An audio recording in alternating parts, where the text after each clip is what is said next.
అమ్మ మీ పేరు? తిరుపతమ్మ. అమ్మ మరి కూటమి పరిపాలన ఇప్పటి వరకు ఎలా ఉంది? బానే ఉంది. మరి లోకేష్ గారిని గెలిపించుకున్నారు కదమ్మా, ఆయన పనితీరు ఎలా అనిపిస్తుంది? బానే చేశాడు అనిపిస్తుంది. అదే 30 సంవత్సరాలు పట్టాలు ఇవ్వలేదు కదా, ఈయన ఇచ్చాడు కాబట్టి అంతా బానే ఉంది. అలాగే మరి పట్టాలు ఆయన 4 విడతలుగా ఇస్తానని చెప్పారమ్మా, మరి ఫస్ట్ విడత అనేది సంవత్సరం తిరగకుండా ఇస్తాన్నారు, పట్టలు పెట్టి అలానే ఇచ్చారా? బట్టలు అట్టాగే పెట్టించాడు. 30 ఏళ్ళ నుంచి పట్టాలు లేవమ్మా? లేవు, పట్టాలు లేవు. మరి 30 ఏళ్ళ నుంచి అంటే గతంలో కూడా మరి ఎవరు పట్టించుకోలేదా ఈ పట్ట అంటున్నారు? ఇవ్వట్లేదు. ఇంకేం వచ్చినాక ఇచ్చాడు. ఎలా అనిపిస్తుందమ్మా మరి?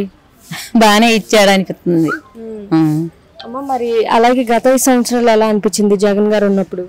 ఆయన ఉన్నప్పుడు ఇదిగో ఇస్తున్నాము అదిగో ఇస్తున్నాము అని టైం గడిపిస్తున్నాడు, ఇవ్వలేదు. ఇంకేం వచ్చినాక ఇచ్చాడు.